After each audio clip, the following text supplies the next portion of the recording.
Hey, what's up, y'all? Welcome back to Wi-Fi Radio. It's your boy Ryan. Y'all already know what it is. It's Wi-Fi Radio podcast and talk show, and I got a special guest today with me. Go ahead and introduce yourself, bro.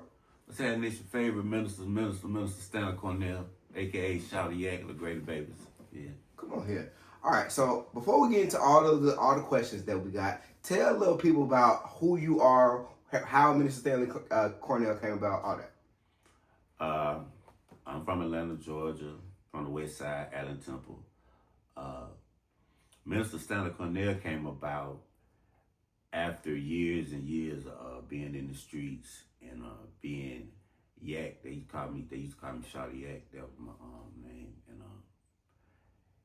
And I lived a wild life, and I did a lot of things that I regret. And I started music when I was like 8, but I got my first deal when I was like 18.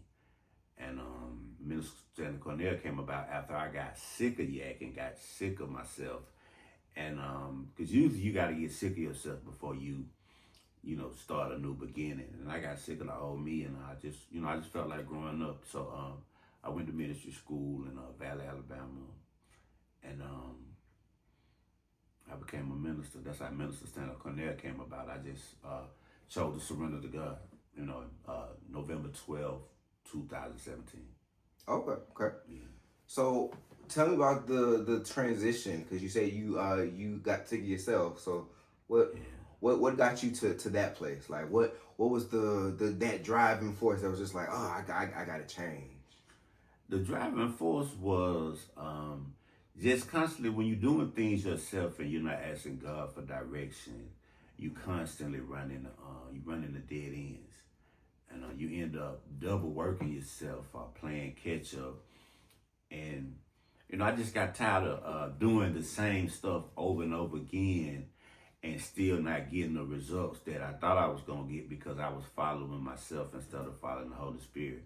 And then so I began to not lean on my own understanding so much. And I just decided to trust the Lord because for years he had been trying to get my attention, and he took everything away from me. My house, my first marriage, all my material things. I had lost my record deal. And I didn't have nothing. The only thing I had was him. And when God wants to get your attention, he'll take everything away from you that you put before him. Yeah. So he took everything away from me, and I said, "Oh, okay. So what you want me to do now?" You'll start to call people, ask for help. When nobody answer the phone, everybody will turn their back on you. And when it gets to that point, and you just like, man, hold on. I have to reevaluate. You have to reevaluate your life. Do some self-inventory and begin to get rid of the things that are holding you down, the baggage, the burdens, stuff like that. Tell me about some of the baggage, because that's a mouthful right there. Like, whoo. Okay, so tell me, like, what is some of the baggage that you had to deal with? Like, give me like one good baggage that I had to deal with was depression. Depression because of a whole lot of expectations that I had for people, and I got let down. So I held on to like resentment, regret. I call alcohol was a baggage and a burden. I was an alcoholic. I had relationships with several different women at one time. That was baggage. It was hard to hold on to all that, and a lot of them, didn't mean me any good, or I didn't mean them any good. So that was just more things that was stopping me to get to the ultimate goal. It was blocking my blessings. Oh yeah, definitely. Yeah. So going through all that and being in the place that you are now, what's something that you would tell a then you now? First of all, I just tell them to die daily of yourself, because the Bible speaks about dying daily of yourself. Because if you die daily of the spirit, you won't be so led. You die daily of the flesh, my fault. You won't be so led by the flesh, and you'll be led by the Spirit, and the Holy Spirit will guide you, and you won't stumble as much, and you'll start to see light if you die daily of yourself. Don't lean on your own understanding. find somebody, a like-minded person, a mentor, a friend, or whatever you'll call them, that can, where you guys can compare ideas and, you know, come up with the best results that'll get you to the whatever destination you're trying to get to on your journey, you know. So let's talk a little bit about your music, because you said you lost a record deal. Now, the music that you're doing now, first off, let me first say that Simone loves your music. Like Victory, Crashing Out for Christ, those are her two top, like, that she goes in, like that Victory, you can hear her singing at the most. And for those that don't know, Simone is my 3-year-old daughter. But she'll be walking around the house just singing Victory like all day. Yeah. So like tell me the music aspect, like how does it feel to be in this space compared to the space that you were in before you lost your record deal? Well, in the other space, I was basically trying to do. I was telling the truth in my raps, but I was still listening to what's trending, or listening to what's going on, and trying to, okay, they doing a song for the strip club, so let me do a song for the strip club. They doing a song about this, let me do a song like this. Or they doing a swag surfing, let me do a swag song. Let me do a lean with it, rock with it. You know, just constantly following trends. But I still was telling the truth in my music. But now, as a gospel rap Christian artist, I can just talk about my pain, which I talked about my pain in the secular music too. But I'm no longer ashamed of the things that I did, because there was a lot of stuff that I left out because I was ashamed. I didn't want people to talk about me, you know, and I felt like I was the only one going through what I was going through. But I found out later on that everybody was going through it. You know, I thought I was the only one that did all the cocaine and snorted out up all the money, or blew all the money at the strip club, shopping, on people that didn't care nothing about me. And I found out later on, I mean, that's really common. You know what I mean? I wasn't the only one doing it. I was like, okay, everybody doing that. You know, I thought I was the only one going to rehab.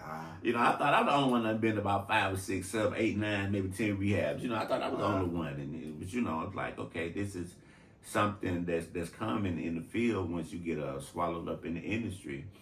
And you live in a life where you get large amounts of money at one time, and you don't have to go to the studio every day. You know, you ain't got to go to no job. So you have a whole lot of, you know, idle time, and it's up to you to decide how you're going to use that time.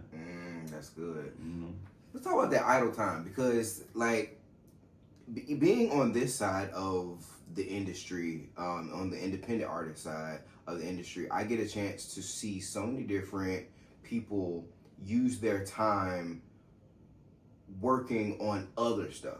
Like, so for me, for example, you know, I've got Vibe 5, I've got Vibe 5 Radio, you know, we've got the podcast, we've got the shows, all the different things. So a lot of the independent artists, and I think I talked to Katrina about this as well, like, when we are in an independent space, we have the opportunity to kind of like dibble and dabble in a bunch of different things, but we're always working. Right. With that idle time, coming from having the money and not having to do all of the extra, or not having to put the work in at the ground level. Right. Like, what does that transition look like to you? Like, do you feel like you're more burdened now versus then, or do you feel like you're more pushing towards something? Or, I mean, it's sort of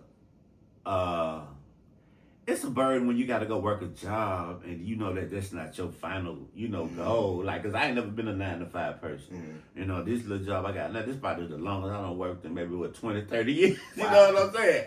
I mean, when you got to go to work and they be like, okay, well, let me, I need to take off because I got to do a show.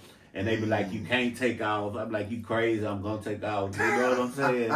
Because, so my job, luckily, I get to do what I want to do. So, you know, they'll let me off if I got to go, you know, whatever I got to do, they understand because they understand. Because, you know, they know my situation. And they, you know, they know that that's not, you know, my final destination.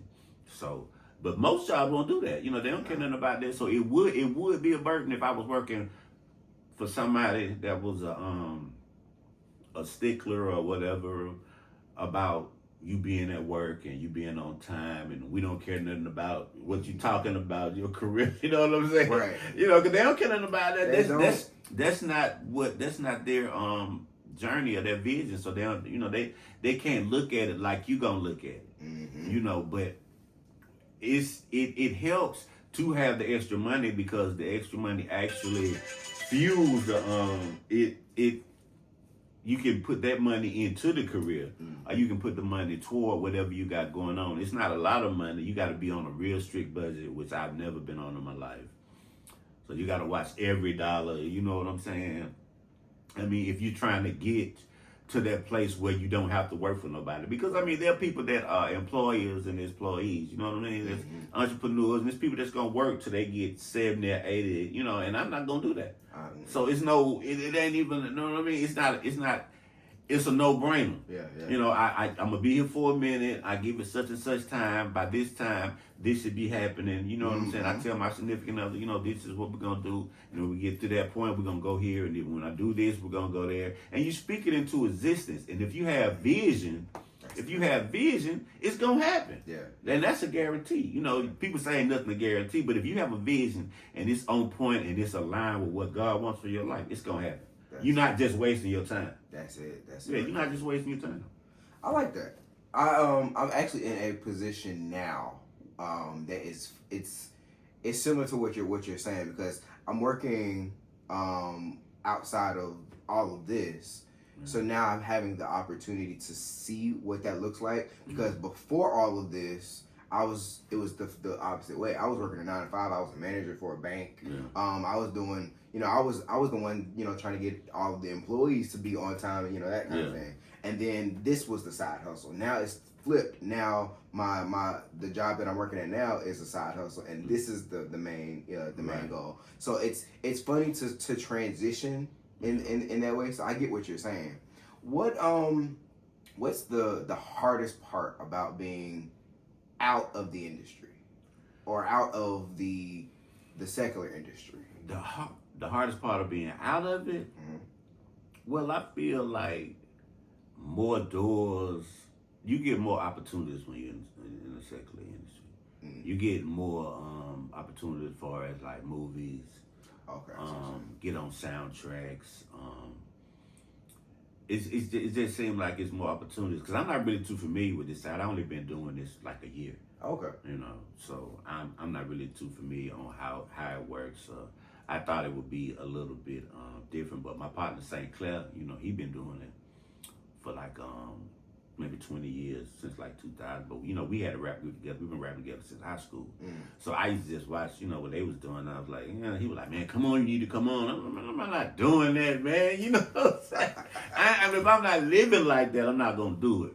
You know what I mean? It's it's a slap in, it's slapping in God's face. I'm not gonna, I gotta be honest with myself and be transparent with my music, so that it'll touch somebody. Because I mean, if you transparent, you're gonna touch somebody. Somebody gonna feel it. I don't care if it's one person, 100 people. Somebody's gonna relate to where you're coming from, and that's how you get fans. And that is one thing that I do miss. The one thing that I do miss from the secular industry is fans.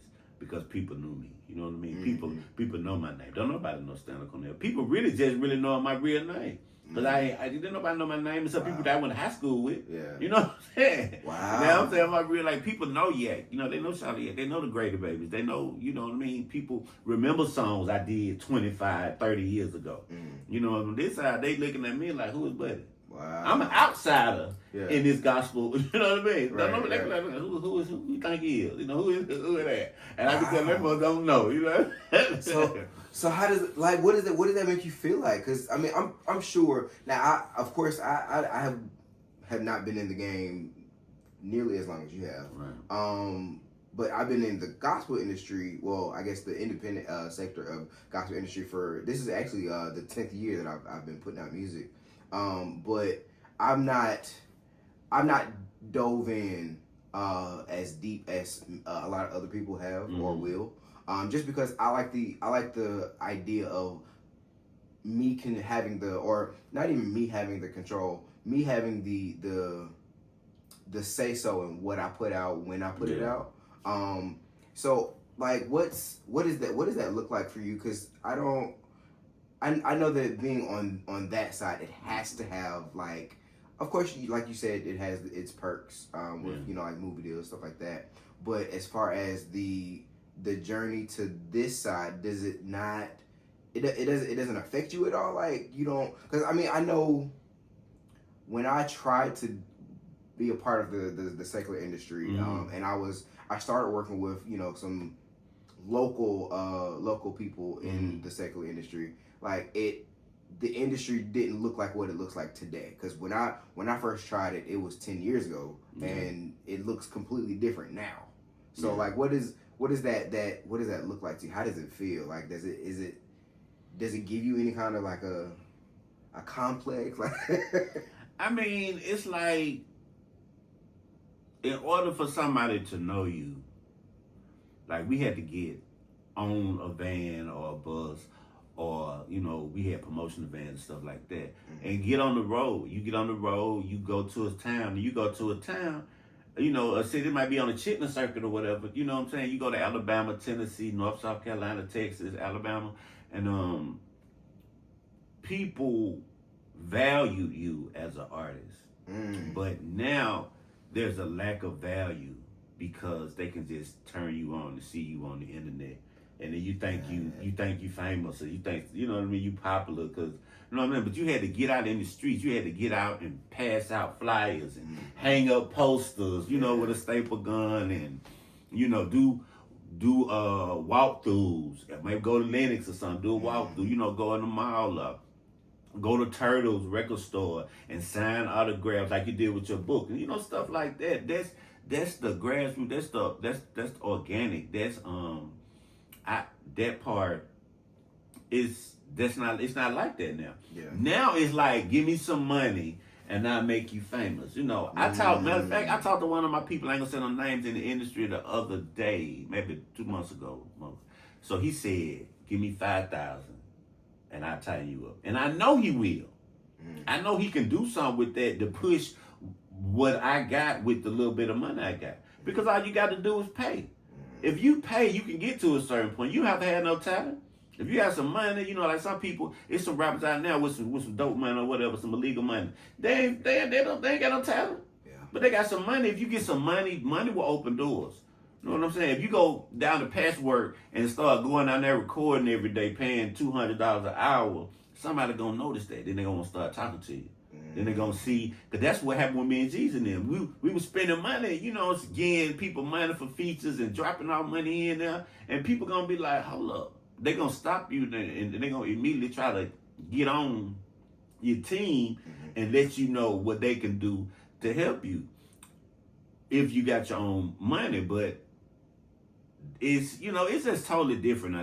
I don't know what's going on, and I guess maybe when we were first started, it was, I guess, the soul singers or whatever. They probably were saying that about rap music though. They were saying they ain't know what was going on with us. We can't understand what y'all saying, and really? That ain't no music. That's just some noise, a boo da bop, blah blah blah. You know what I'm saying? So so now we look at the younger crowd and be like, okay, now what is that they doing? Which I guess the world constantly moves forward, and you got to transition, adapt to what's going on. And it's easy for me to adapt because I'm a real MC, I'm so, whatever going on, I can, I'm gonna stick with it. They ain't finna run me off no song. Right. I ain't worried about that. Know what I'm saying? Say, run me off. Yeah, you don't run me off no song. So, man, it's, it's different, but, I guess it's, if you love it, because I love it. I don't do it for no downloads or no, because you don't get no money out of that anyway. So I don't do it for that. I do it, because it's therapy. I get my pain out. I get to say what I want to say. I get to drop my music when I want to drop it. I get to choose what song I want to put out. I get to choose what outfit I want to wear. I get to choose how I want my album cover to look. But when you got a deal, they pick the song. Like, I turned in so many songs, they got shelved. When they put that song, no, I don't want that. No. Wow. You talking about some positive stuff? Oh no, we definitely don't want that. See, and what's crazy is I've heard a lot of that about the industry, and I'm very, I'm very concerned with the way that all industries, and for that matter, are working, because you have to think about how the gospel industry now is. Yeah. You have to think about how the R&B, hip hop, all the industries now. I've heard similar stories about each one of them, Mm-hmm. and I don't understand, me personally, just because I've not been that involved, Mm-hmm. with that. So I've never understood that drive to put somebody's music on the shelf because it didn't sound this way, or because it didn't look this way, or because it didn't feel this way. Yeah. I never understood that, because Mm-hmm. the origin of music doesn't even come from like having all these fans or anything like that. The origin of music, honestly, well, if you want to go back to the Christian, like to God, I mean, that's music is for Him, or it's directional. Right. But for music now, it's just entertainment, and I don't understand that part of it. Right. That's the crazy part for me. But I want to go back, because you mentioned his name, and I was gonna wait till you mentioned him. Jeezy. So tell me a little bit about the Young Jeezy and Gucci Mane conflict. Well, I mean, I guess they had a conflict about the song, but the thing was, I had got signed to Young Jeezy, right? I think I was 20 and he was 18. No, I was 21. I think Jeezy like 2 years younger than me. Oh. And we did a compilation album together. That's when Ichabod Records was that's before Ichabod Records had closed in Atlanta. And we all did a compilation album together.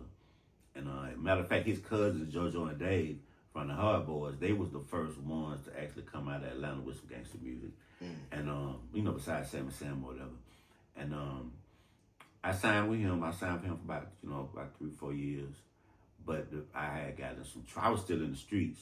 So the Fugitive Squad came and got me.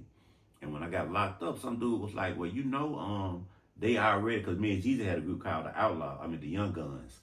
So it was like, they done put that stuff. I don't know how they put the stuff out without me. And so I get out. When I got out, they was like, Jeezy looking for you. I'm like, you looking for me? What you looking for me for? And I couldn't find him. But by this time, I had already signed to Big Cat Records. I got signed like right before Gucci Mane had got signed to him. So, boom, I'm going up the dark, and they like, well, he just left. Jesus just left out. They looking for you. So I finally, some kind of way, we ran into each other. Because the Atlanta music business, the circle real small. It ain't really that big. Everybody know everybody. And so he was like, okay, what's going on? He said, I think he had to deal with Def Jam. So I'm like, where you at? And then he's like, I'm at Patchwork. I'm like, all right. I'm on the way. So before I got there, I stopped by, our studio, because our studio like on Northside Drive. So I stopped by the studio, and they were like, Jeezy was just up here, and they pulled out a gun.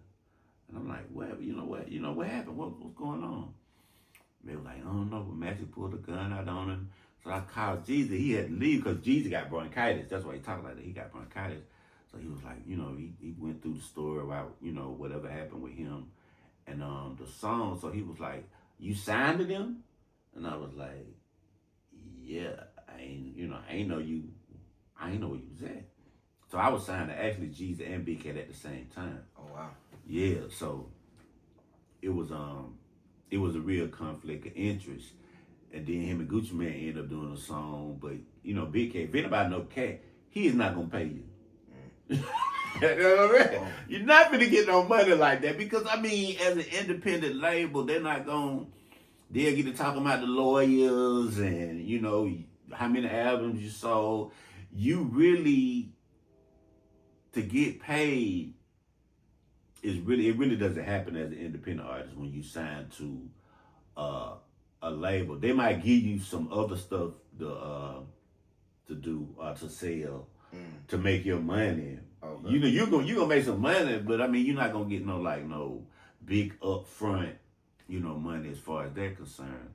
So Jeezy wanted some money for his verse on the song, but Cameron don't give him no money. Like, we ain't getting him nothing. Yeah, we ain't getting no, you ain't getting no money, and you ain't getting no credit, no royalties out the song either. Because so you ain't because it's Gucci Mane's song, you know. So you ain't getting no, I don't even know if Lil Will got nothing for singing the hook. Wow. Yeah, so I mean, stuff, it gets confusing. It gets confusing when you go record at somebody else's spot and then that's their song. Mm-hmm. You know what I'm saying? It depends on the situation or whatever. So that was basically it. It was basically it wasn't business. It was more of when people get in the music business. When you put street people in the music business, they don't play by the music business rules. They play by the street rules. Wow. You know what I mean? It ain't no, you know what I mean? Because don't nobody, like half of my contracts, I ain't even read the whole thing. I was just happy to be there. Nice. And they were like, well, we get 75% of the publishing. Wow. You just be happy to be there. I got a deal. So okay, I got a question because I've been waiting to find somebody to talk to about this. So I don't know. I'm pretty sure you've seen the TLC story where they talk about where Left Eye discusses how the industry you can sign contracts and you can be pretty much be broke and sell millions of albums. Yeah. So tell me, like, does that really happens? Yeah. You really, they might be too ashamed to go get a job and need one. But, they might have bought them a house or something. Or maybe put them some furniture in their house. Every little thing they give you from lunch in the studio, everything that they give you comes out of your money. And if they get 75% of your publishing, that means them songs on the radio, you not getting paid, they getting paid for them songs. Wow. So you have to get paid off the shows. That's why they do so many shows now, and they charge such a high price for maybe, to go to a concert. But that's all the money they get. So now you talked about walkthroughs earlier. And I just thought about it. So I remember when I was in high school, middle school, we used to go to like Lenox and Perimeter and more so South DeKalb. North Lake, and you see like some of the rappers just like come through and so like do y'all didn't get paid for those? Nah, you don't get paid for no walkthrough. What? Nah. Oh man. Nah, you don't get paid for that. You just happy to be there. You happy to fans, you get to sign an autograph, you young, you know what I'm saying? And you get a couple $1,000 here and there, which don't go nowhere, they don't really go nowhere. So if you perform at like, let's say you get booked to perform at a little, I don't know, you remember Dirty Mouth?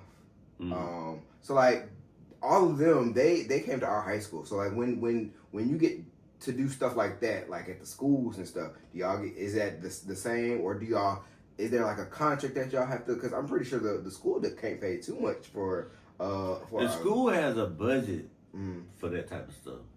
But it can't be like a big budget. Nah. So, and then most of the stuff is like a write-off. Okay, I see. Yeah, most of the stuff is a write-off. Like a lot of artists got signed as a write-off. Like Akon, when we signed the Greater Papers with Akon, that was just really a tax write-off. Wow. You know what I mean? It's at the end of the year. I ain't got no artist signed. Let me sign them, get them some money. That's just a tax write-off. You just a write-off. You know what I'm saying? Dude, that's crazy. Yeah, the music industry is wild, man. It's a wild thing. That's why I do like the new digital world. As far as, you getting to put out your own stuff. You getting to pick, what your picture's gonna look like. You can go on YouTube. You ain't gotta go run around big and no producers are fine. But a lot of producers, like I know a lot of producers, and I still got tracks that I gotta go pick up.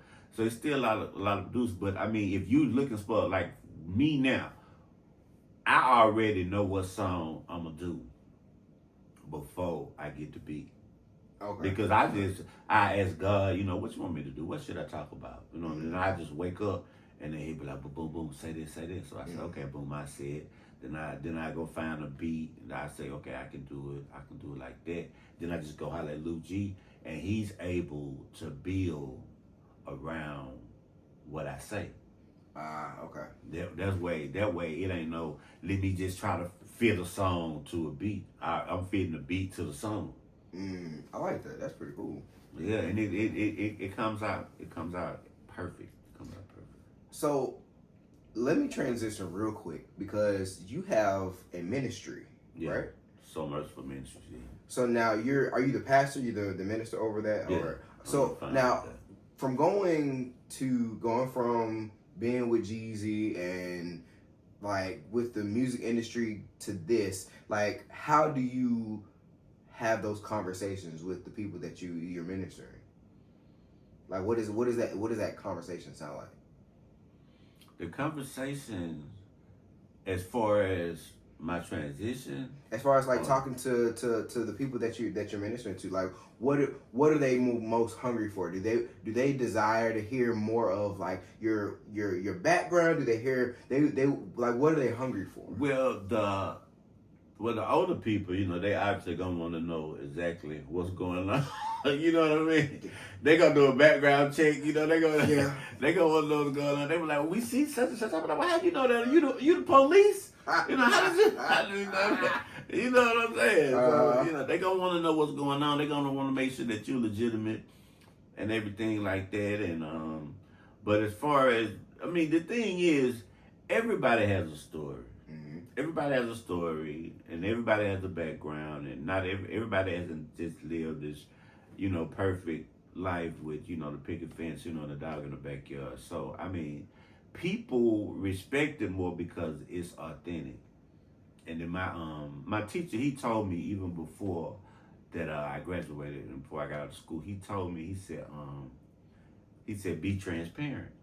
As long as you transparent about things, it's easier to get people to relate so that they can get something out of what you're saying, because it isn't the messenger, it's the message. Like it's what he's saying, because it's a lot of false prophets, these days, it's a lot of false prophets, a lot of people that's getting internet certificates talking about they're a pastor, they got pastors that's cussing, and like, they got pastors accepting things that clearly say in the Bible you're not supposed to accept. They're making everything okay. They're not trying to normalize so many things. Come on. And if you normalize, that's why people that don't believe don't want to believe. They can't tell the difference. They can't tell the difference between the person that say they're a Christian and somebody that say that they are atheist or whatever, or a non-believer, or any Jewish, Catholic, anything or more or whatever. So they can't tell the difference. So when you get to normalizing stuff, it's no boundaries, and where there's no boundaries, there's no safety. There's no safety. You go all out of bounds, you all in somebody else's lane, and you know what I'm saying. Wow. You can't do nothing but crash. You can't do nothing but crash out. So you want to try to set people up as to where I tell people, study yourself. Just study yourself.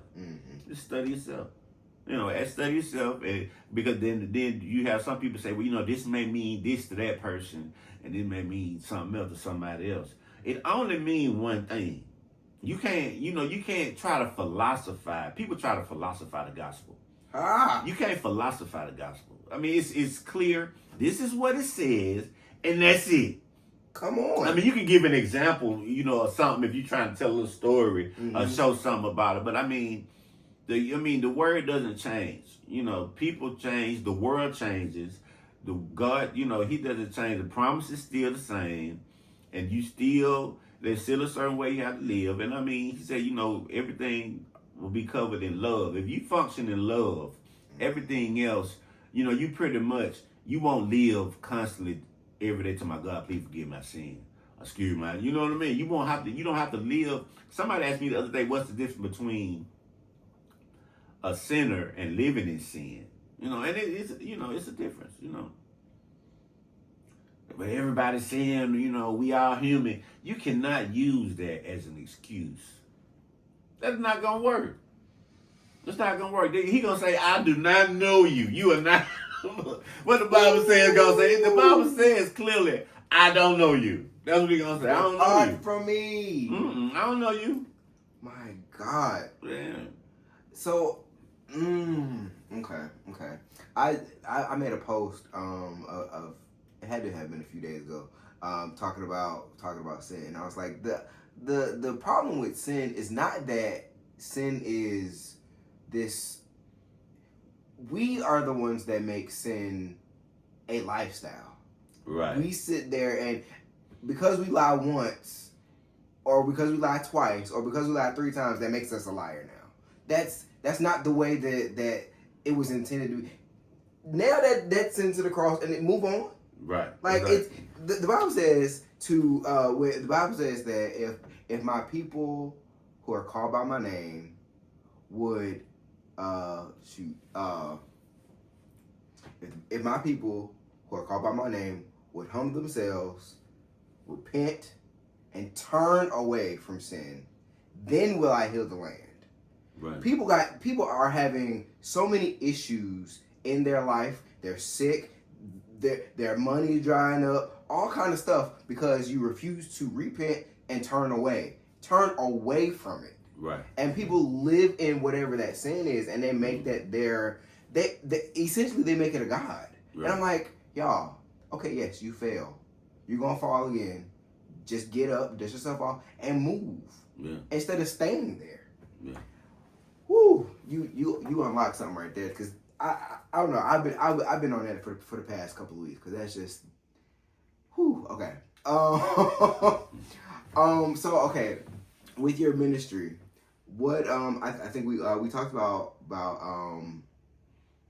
we talked about some of the stuff that you've been through. What is something that would surprise your the people that you minister to? What's something about yourself that maybe they don't know that would surprise them? What they don't know. I know you said transparency, but is there anything that you haven't told them that you they'd be like, oh my God, you went through that, or oh my God, that happened to you? You experienced that? Well, I mean, everybody don't know that I was homeless once. Yeah, and they don't know that I have suffered from depression. They don't know. Everybody doesn't know that. I mean, I say it when it's needed to be said, like when maybe somebody is going through something, and then I'm like, okay, you're not the only one. I went through that too. Mm-hmm. Yeah, so I don't hide it. I was ashamed of it, but I mean, it's people that have way worse stories than that. Mm-hmm. There was a time it happened in my life, and I bounced back.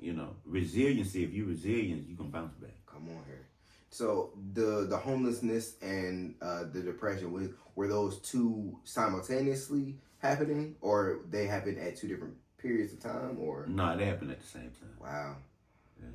So what happened as far as like you coming out of being homeless? Because I've been homeless once. It wasn't for a long period of time, but it was very. A day is too long.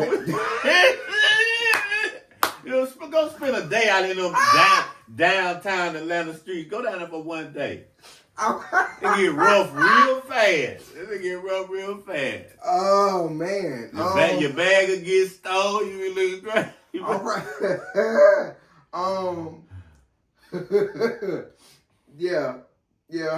But you go down there one day. I be like, you go down there one day. I'll be honest. You gotta regroup real fast. Yeah. Go somewhere. I don't think that I could be homeless now. Yeah. Or in Atlanta. Yeah. When I was homeless, I was in Alabama, and all I had was my car, so everything was in my car. And because I was still in like the college mode, because at the time I had got kicked out of my apartment, but school wasn't in, so I couldn't go to the dorms. Right. So I was just like in this like in between space, and I didn't know what to do, and I didn't have enough money to go and get something. Yeah. So like I had an apartment's worth of stuff in a 2008 Nissan Sentra. Yeah. So like, but what was that? How did you get out of being homeless? Like, what was because I know there are some people who wind up being homeless and they stay there. They can't get out. Yeah, I don't know how they do. See, but a lot of those people that are like that, they have mental health problems, and they're not on their medication.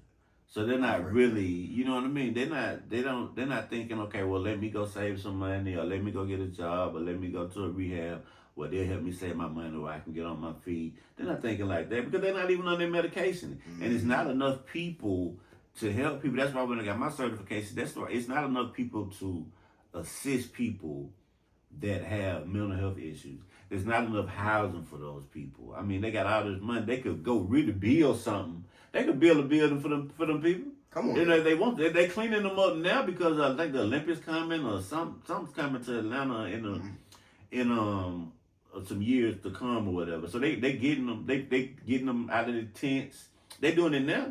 You know what I mean? They could have been dead. Yeah, so now they say they got some apartments for them to go in. You could have been had them apartments for them to go in. But my thing with that is, because I'm with you. We got all this money, and you know, no shade to any of the political parties or any of the higher up celebrities, but there are people who are billionaires, millionaires who maybe we just don't see it physically, but I've not seen a Bill Gates shelter for the homeless, you know, or stuff like that. We don't have enough of those. I'm not gonna say that we don't have them, but I'm gonna say we don't have enough of those because we still got people that are out on the streets. And like you said, there's not enough people that are willing to help with mental health issues. My issue with that is we've got all these psychiatrists, everybody that's going to school to be a psychiatrist, but it costs so much money to get help. And that's the biggest issue that I have when it comes to mental health, because I went through depression. My biological father killed himself when I was 4, and I grew up with like random depression, random like moments of just wanting to kill myself. I've tried attempted suicide multiple times. But I remember when I was in high school going into college, and they used to have like these little, I guess, I don't know what they're called, but like you can reach out to a person and they're supposed to be able to help you out through like depression and stuff like that. It costs to go through those programs. And I'm like, at what point because here's the thing, I think about, and I don't know if I might be showing my age because I'm still young. Right. I'm 19 for real. Come on, 19. Right. But I know like there are some actors. There are big time celebrities that have committed suicide, but was there help for them?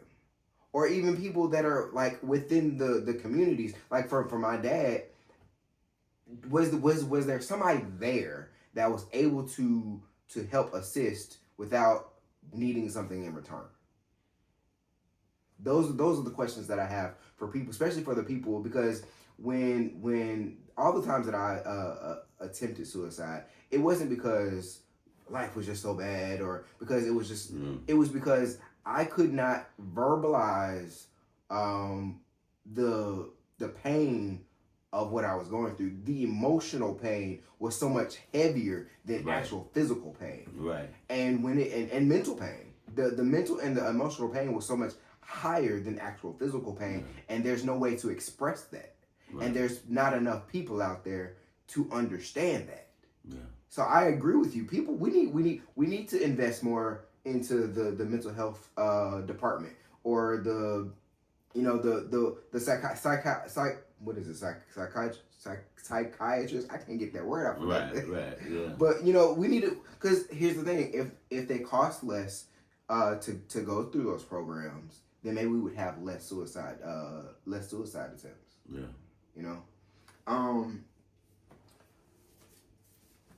That bothers me. that one right there. That one always gets me. What is it? What do you tell people? Like if somebody were going through some of the stuff that you went through, as far as like with the depression, the homelessness, what do you tell them? I would tell them to, first of all, you have to, if you're in your right state of mind. If you're not in your right state of mind, you need to get stabilized. Because if you're not stabilized, if you haven't, if you're in denial, if you feel like what you're going through, you're the only one going through it. There's a number that you could call, and it's somebody to assist you, and they assist people for free. Like when I was homeless for them couple of days, I don't know what I happened on was. I went back to the block. I said, well, I don't know what else I can do. I guess I'm gonna start selling dope again. So I got out of there, right? I get out of there. I ran into some friends of mine that still be down there. And they tricked me. That's what happened. They tricked me, right? So I get out there. I'm like, man, let me make some money too. They was like, man, you ain't been down here in years. You can't. They don't know you. And then you're gonna be trying to get our money. They said, well, you guess that, but they respect me so much, and they know my talent. They tricked me to the studio. They were like, well, Cool H studio. The studio down here in 441. I'm like, what? I was like, yeah. I was like, oh, okay. So they were like, come on. So we walked around the block, and they knocked on the door, and then he opened the door and he saw me. He was like, man, you need to come in here, man. Just come in here. What you doing out there with them? Just come in. You ain't gotta do that. Just come on in here. So when I got in the studio, I think it was a session going on or something. I had a chance to gather my thoughts. Because a lot of times, when you so much going on, so many distractions going on, you all over the place. Where I'm going to get me something to eat from? Where can I go take something from? Where can I go shoplift and get some clothes from? Because I need something to wear. I can't have nobody seeing me look like this. I mean, you got all these thoughts going into your head. Where can I get some money from? Who busting checks? Who open bank accounts? Because I know people that do all kind of stuff, So I'm like, but once I got centered and then I prayed, then God, he'll tell you exactly what. He's not gonna be like, I need you to go do this. But you know what I'm saying? It'll come to you, to your consciousness. It'll come to you, it'll speak to your spirit. If you get in a corner, if you get in a quiet place and you pray, God will direct you exactly where you need to go and how you need to do it. He'll open doors. He will bring people in your life that will assist you. And if you're willing to submit,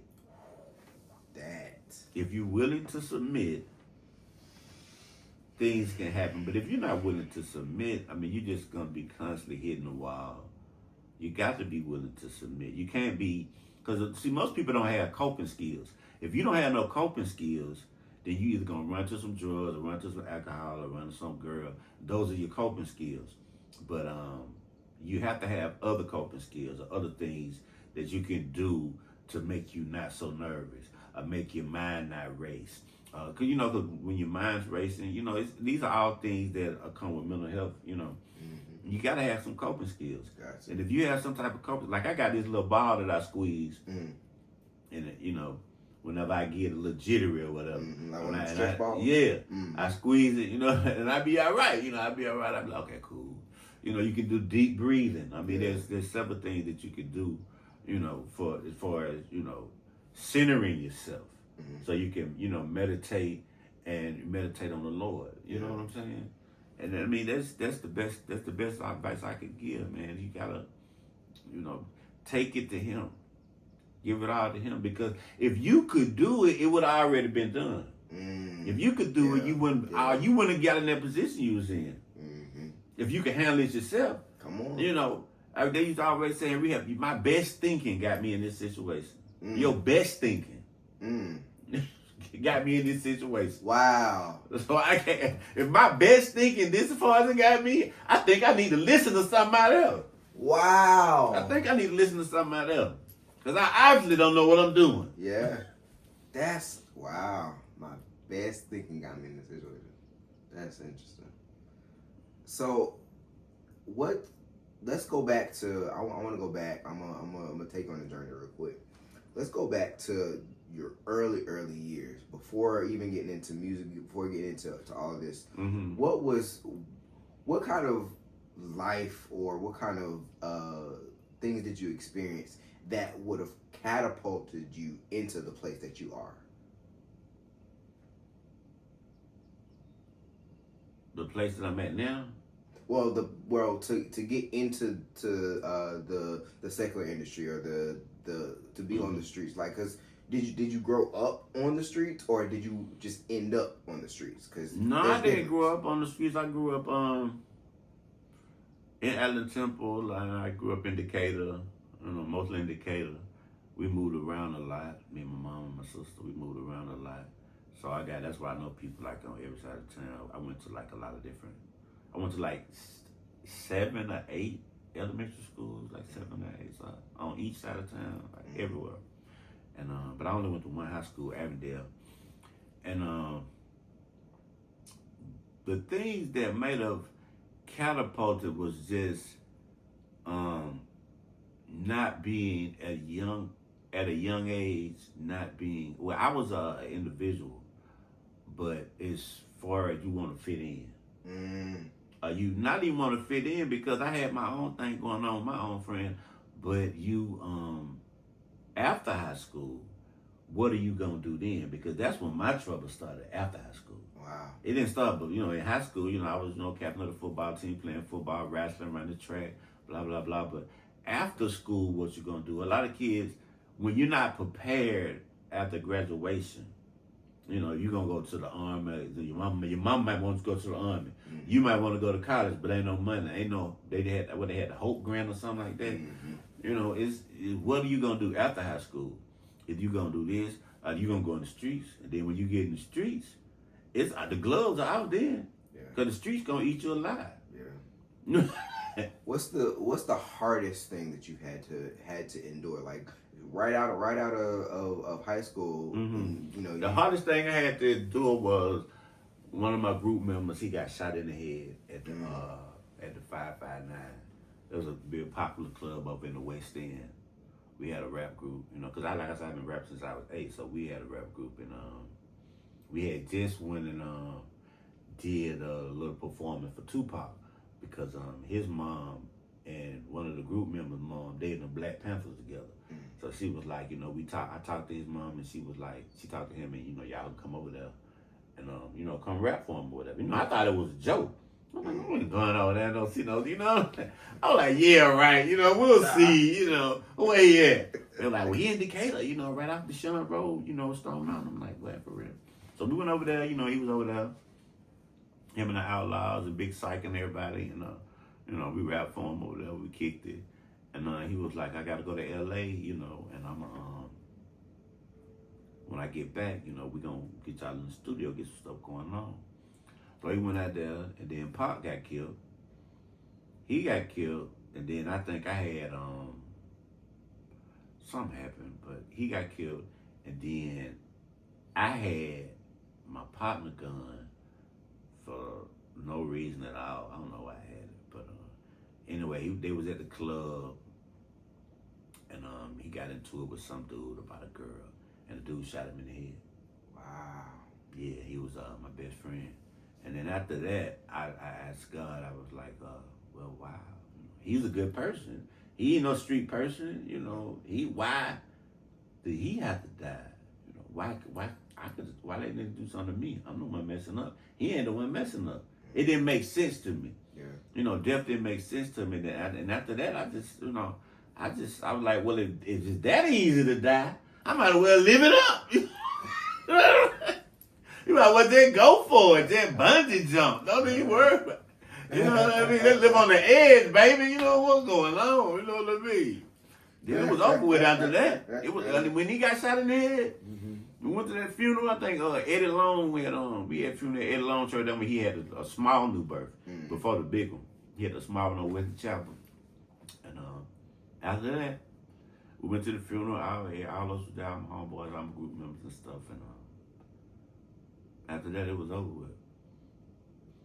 It was all, uphill, downhill, it was a roller coaster. Up, down, And then, so I was depressed. I was out of it. I didn't care about life at all after he died. I went into a total I went into a total depression, and that's why. And then I met Jeezy, and then that's why our relationship was so. He came like right at the right time. You know, we just clicked immediately. You know what I'm saying? And he's a genuine person. He out of all the people that I signed to, you know, he gave me some money. You know what I'm saying? He was there for me. You know, he was real solid. But when I got out of jail and got a job, he didn't understand that side of me. You got a job. You know, like we got all this money. You gotta leave the studio to come on, you gotta go to work. Yeah. Well, you know what I mean? Yeah. And I didn't understand it at first. And then I thought about it, I said, well, that really didn't make sense. You know, people when you got money, you don't understand about somebody they gotta go to work. Mm-hmm. You gotta do what? Mm-hmm. You see where we at? What's finna go on? You know what I mean? Right. But you know, it's but then I guess, you know, if it was supposed to happen, it would have happened. I got to feel like, you know, everybody left me behind. You know, now I'm playing catch up. But I mean, it was all about God's timing. Because if it was supposed to happen, then, you know, I probably would have blew out of money. I probably would have, you know what I'm saying, overdosed or something. And it'll tell you never know why God protects you. Mm-hmm. And you know, but you know, you come up with your own reasons. But if you really, you know, after, you know, you get to certain points, you be like, well, maybe that wasn't supposed to happen. Mm-hmm. I think that we as people, especially in the kingdom, we forget how powerful we are because of God. Yeah. I went through something similar, not to as extreme. But one of my best friends was killed in a car accident by a drunk driver in 2013. And I remember right after him passing, I kept asking God, like, why couldn't it have been me? I'm the one that's, you know, out here not, you know, because his dad was a pastor. He never really did, you know, much of anything. Like, he was pretty much a stand-up person. Like, you know, he just was. Yeah.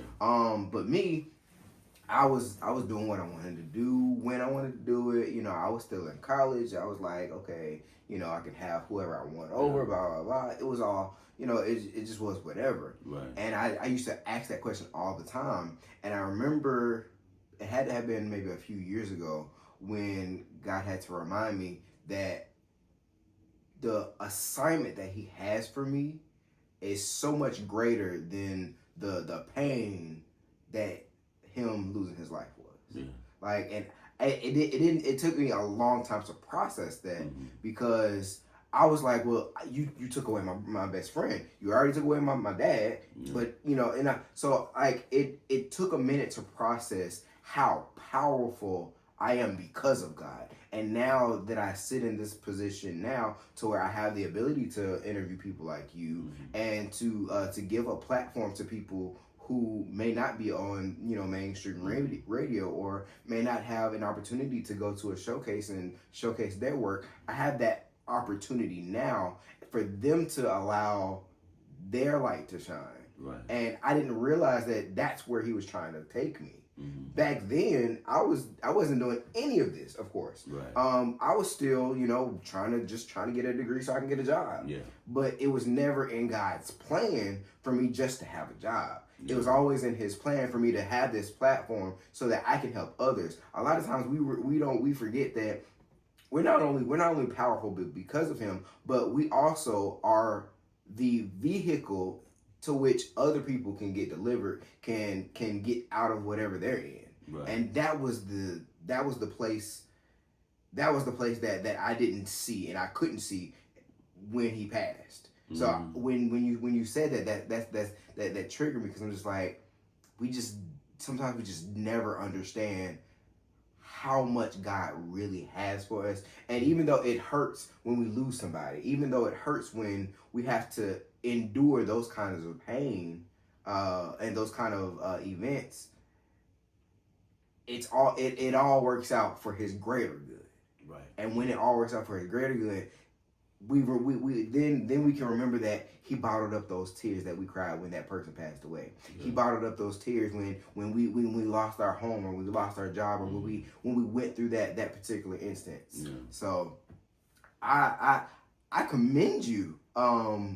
I know that you're older than I am, but I commend you on being able to speak on something like, because it's always been hard for me to talk about my best friend when he passed, and I always used to get like a little teared up, and I would stop talking about it. But for you to be able to tell that, and to be able to express that in such an eloquent way for people to understand, that speaks volumes, and I appreciate that. What's something that's been hard for you to talk about to people that you minister to? What's something that even to this day you still get choked up?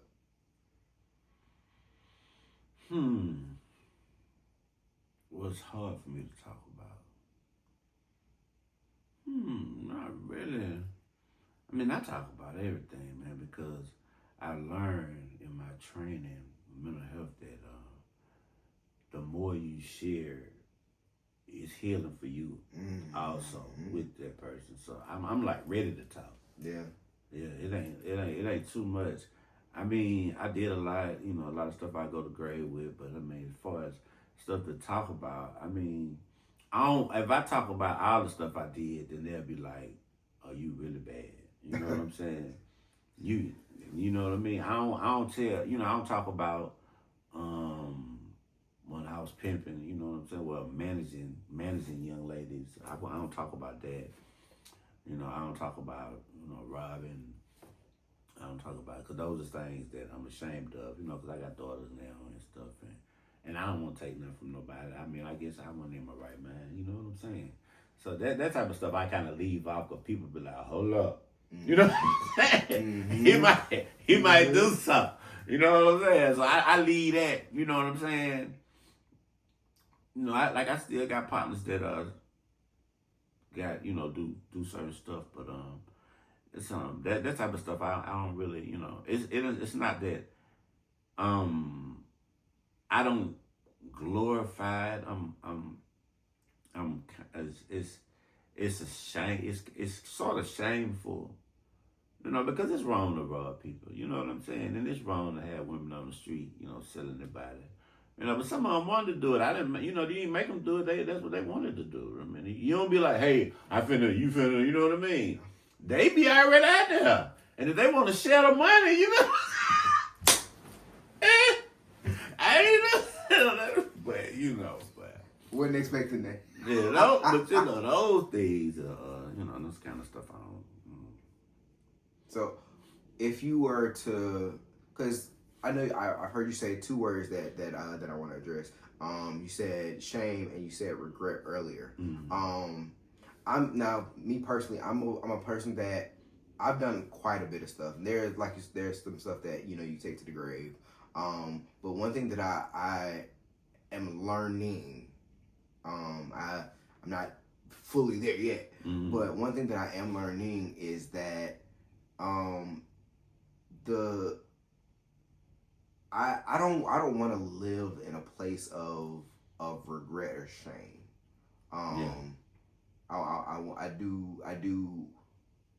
I do know that some of the stuff that I've done in my past was wrong and shouldn't have been done. But you've been forgiven, yeah. Right. You've been forgiven now. And I listen to some preachers, but I like to listen to people who are just wise, like on YouTube and stuff like that. You ever listen to Miles Monroe? I've heard of Miles Monroe. I've never heard of anything that he's I have to look him up.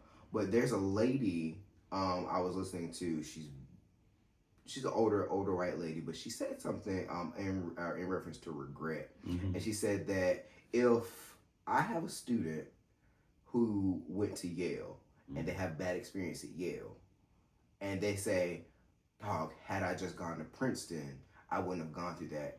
She said, how could you ever know if that other choice would have been a worse choice or a better choice? Right. And when she said that kind of clocked something in my head, because I'm like, even though some of the stuff that I've done is it's terrible. Right. Exactly.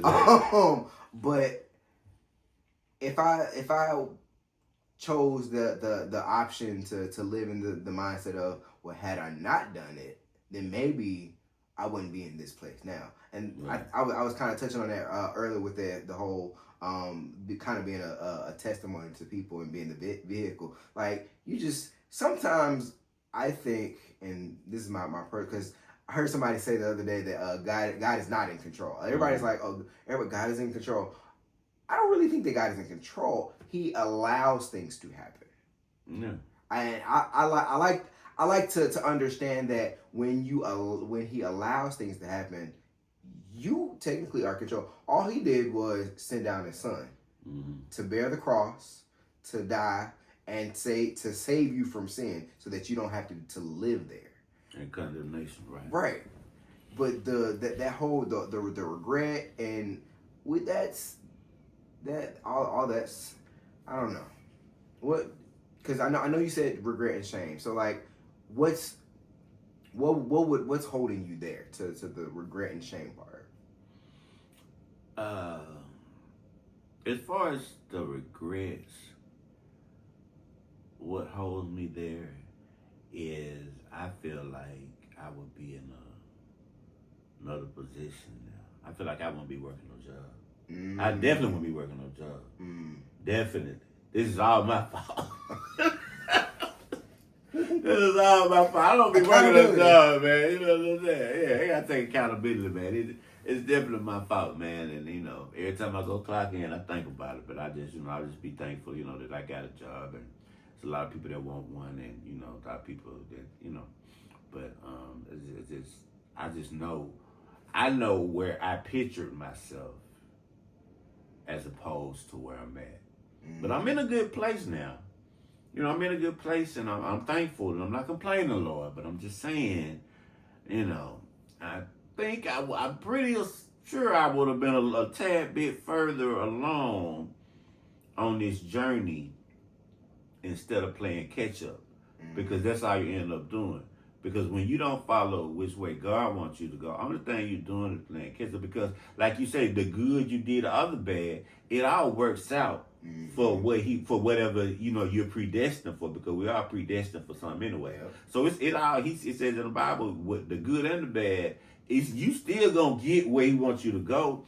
You're just gonna delay it. You know what I mean? You're just gonna delay it. So it's still gonna, you're gonna get there. Yeah. All right, we usually play a game. I think I'm gonna leave it because we're sitting right at an hour. I think we're gonna leave it for this one. We'll save a game for the next time. Cool.